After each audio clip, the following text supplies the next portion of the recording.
예수님의 비전 사도행전 1장 8절 말씀 같이 암송하겠습니다.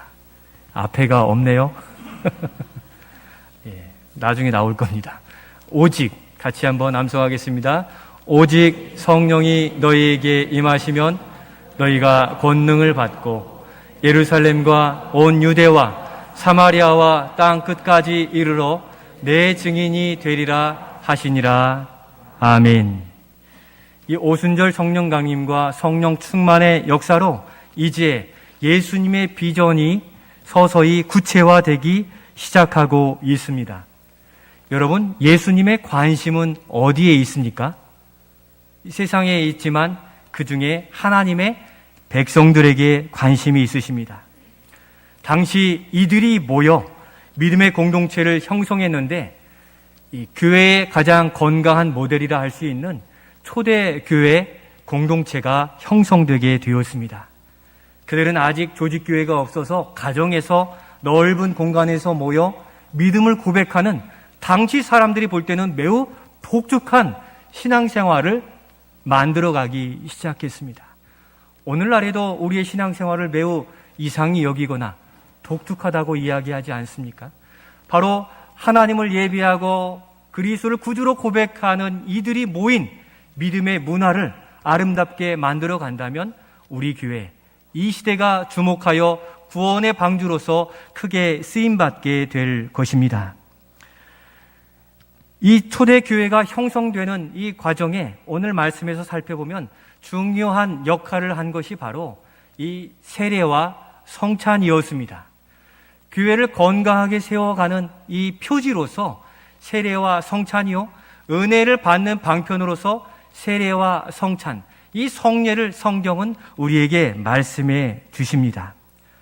오늘 고난주간을 시작하면서 우리의 어려운 시대를 이겨낼 이 건강한 교회의 표지로서 성찬은 중요한 십자가의 능력을 대변하고 십자가의 능력을 경험케 하는 귀한 예식이라 할 수 있습니다.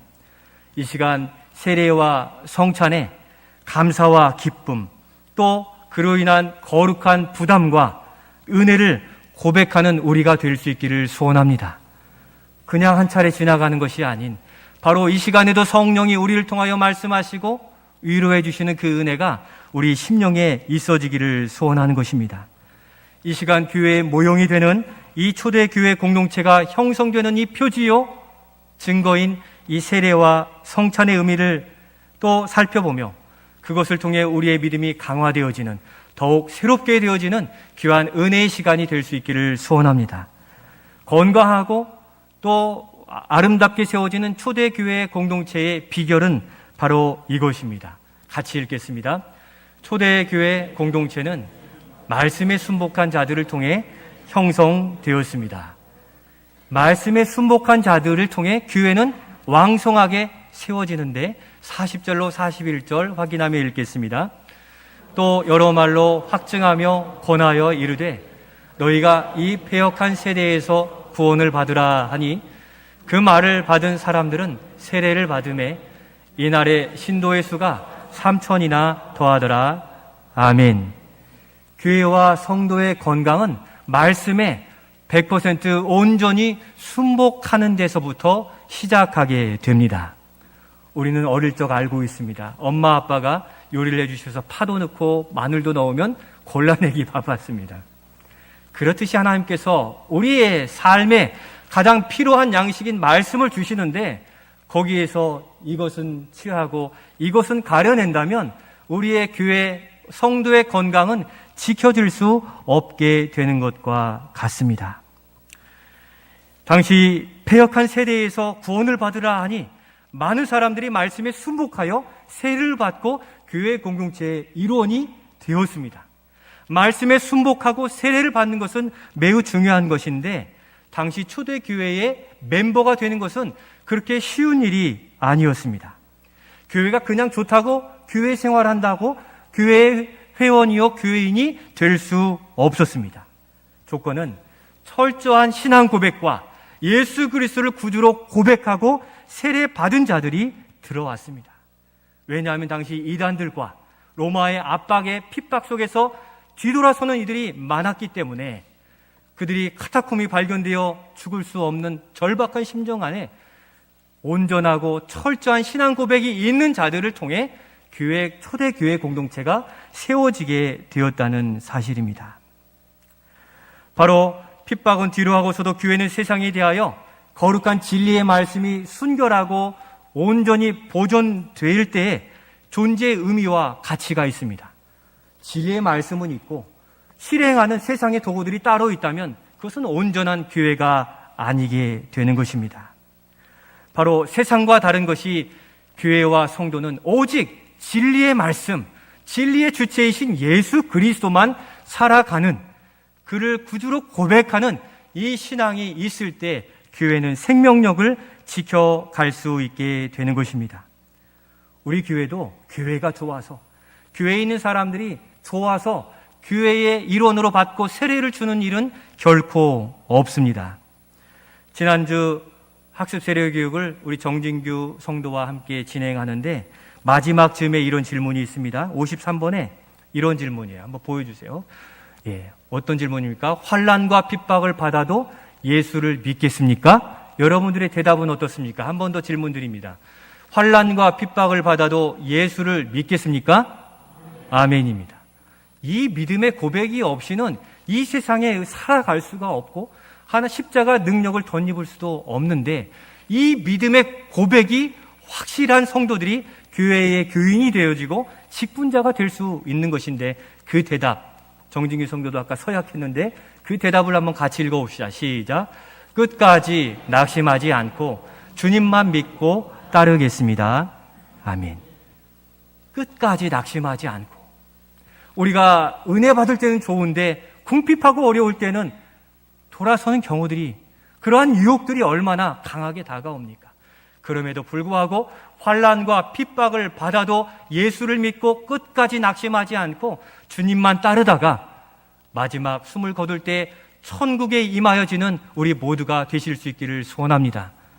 저는 여기 계신 모두가 천국에서 다시 만나서 여기 2021년부터 또 이때 행했던 모든 일들을 추억하면서 얼싸안고 함께 즐거워하는 일들을 항상 꿈꾸고 있습니다.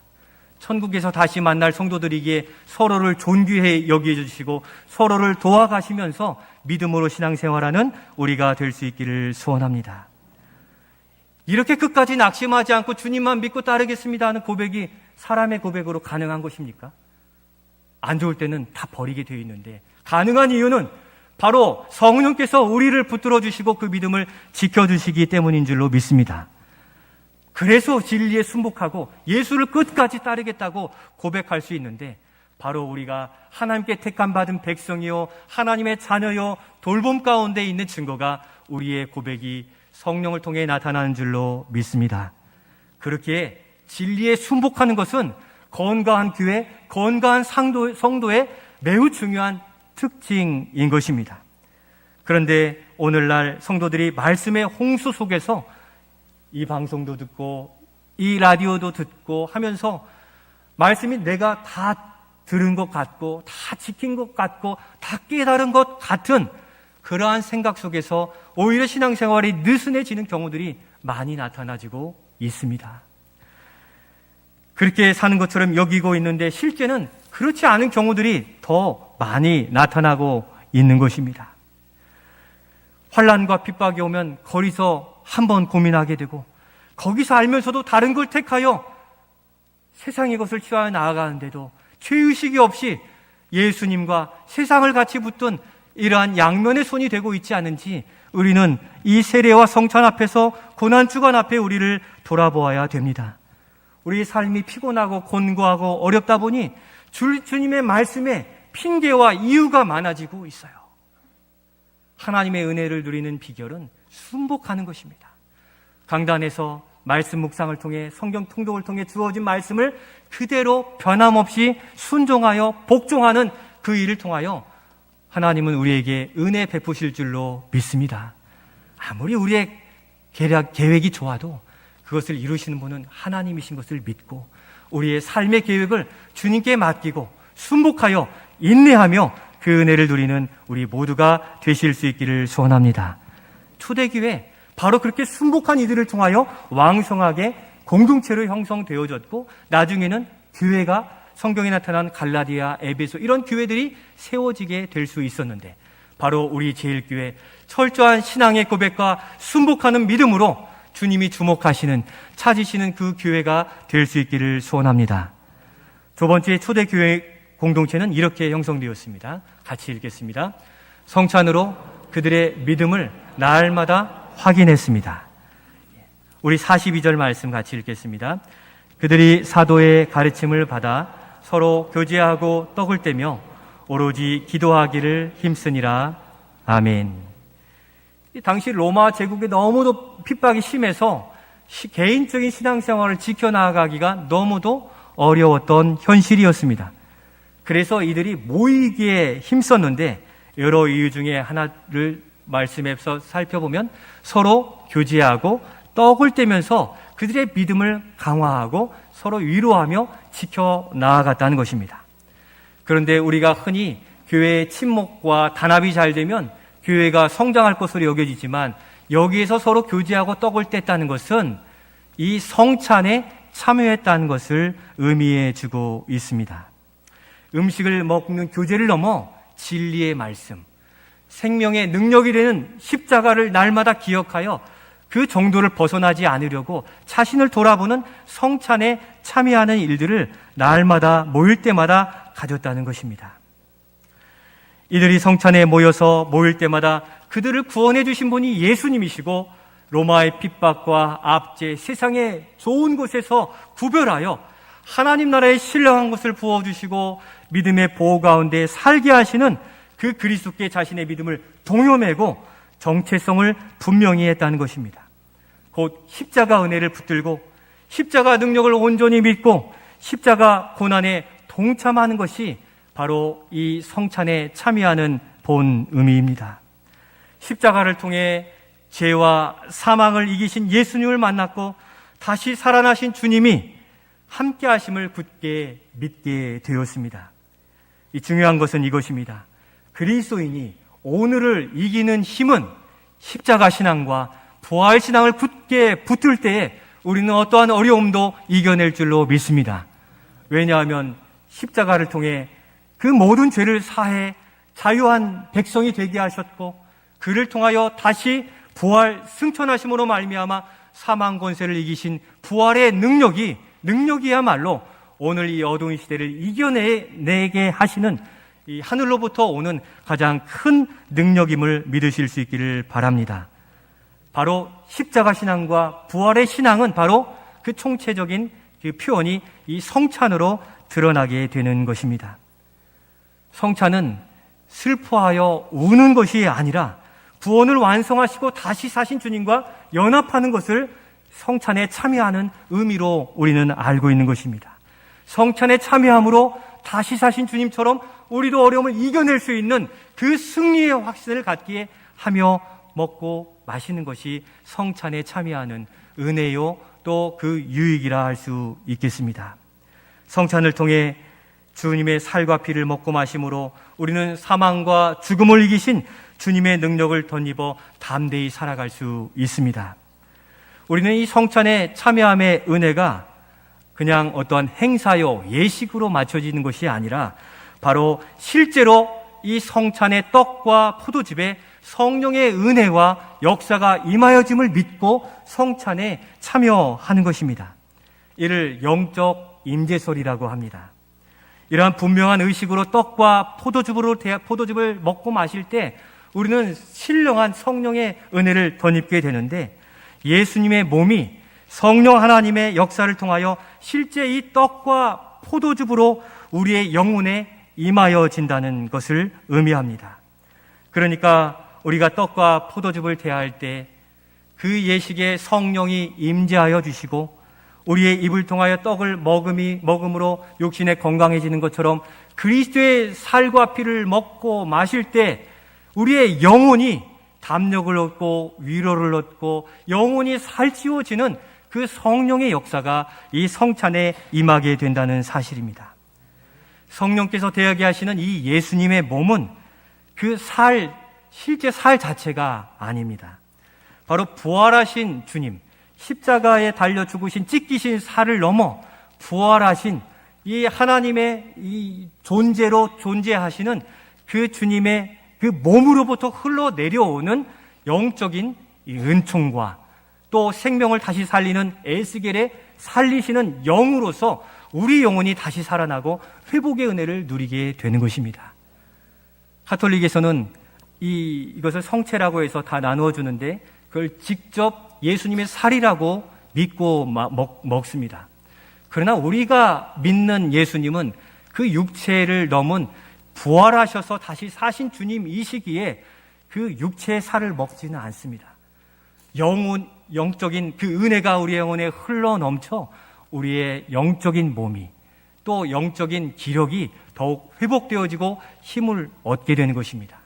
만약 그것이 실제 살이면 떨어지면 어떻게 됩니까? 그래서 이 직접 나눠주는 이유가 거기에 있는데 가톨릭에서는 그걸 살이라고 보기 때문입니다. 그러나 우리 개신교에서는 이 떡과 포도즙을 먹고 마실 때 성령이 임재하심으로 우리의 영혼이 부유해지고 힘을 얻는 영적 임재설로서 성찬에 참여하기에 오늘 우리가 떡과 포도즙을 마실 때 나를 위해 십자가에 달리신 주님의 그 십자가 은혜와 부활의 능력으로 다시 살아나신 그 살과 피를 통해 내 영혼이 부유해지고 크신 은혜가 있어질 것을 소망하며 그 믿음으로 받아 먹고 마실 수 있기를 소원합니다. 사망, 죽음을 이기신 능력이 부어지는 시간이요 그 피를 대함으로 우리를 영원한 하나님의 자녀로 세우시기는 새 언약이 우리와 다시 확인되어지는 그러한 은혜의 시간이기에 오늘 우리의 삶의 질고와 삶의 모양이 너무 힘들고 어렵다 할지라도 우리의 삶의 성령으로 역사하시는 주님이 우리의 삶을 지탱해 주시고 이끌어 주실 것을 믿는 믿음 안에 주님의 살과 피를 대하는 우리 모두가 되실 수 있기를 소원합니다. 성령께서 임재하시면 우리의 위축되었고 답답하고 어려운 심령에 빛을 비추어 주셔서 저 하늘 보좌 스데반 집사님이 바라봤던 주의 영광을 바라보며 눈물과 감사와 기쁨으로 우리는 돌아갈 수 있게 될 것입니다. 우리의 어떤 공로나 재능이나 부유함에 이러한 것들이 기준이 되는 것이 아니라 그 주님, 나를 위해 십자가 지신 주님이 나를 위해 이 시간 함께 하신을 믿는 믿음 안에서 우리는 신령한 은혜를 경험하게 되는 것입니다. 초대교회는 이 세례와 성찬을 통하여 점점 교회로 형성되어지고 아름다운 교회 공동체를 나타내 보였습니다. 오늘 이 시대에 찾으시는 교회와 성도는 철저한 믿음의 고백과 그리스도를 구주로 고백하는 그 성도가 있는 교회를 주님은 찾으시고 그 교회를 사용하실 줄로 믿습니다. 건물이 좋아서가 아니라 무엇이 부유해서가 아니라 갖추어져서가 아니라 한 사람 한 사람 입을 통하여 예수 그리스도가 구주로 시인되어지는 열정이 식지 않는 교회, 바로 우리 제일교회가 될 수 있기를 소원합니다. 이번 고난 주간에 이와 같은 소망을 가지고 십자가에 달려 죽으신 그 놀라운 은혜를 2주간 묵상한 담력으로 이제 고난을 이긴 사람들을 삶을 묵상하면서 우리의 삶도 이겨낸 삶이 되어지기를 바라며 한 주간을 특별 새벽 기도로 선포하고 바로 여기에서 모여 기도하게 될 것입니다. 이 자리에서 성령의 임재와 그 능력 승리케 하시는 하나님을 경험하며 더욱 새로워진 은혜로 우리의 삶이 윤택해지는 우리 모두가 되시기를 주님의 이름으로 축원드립니다.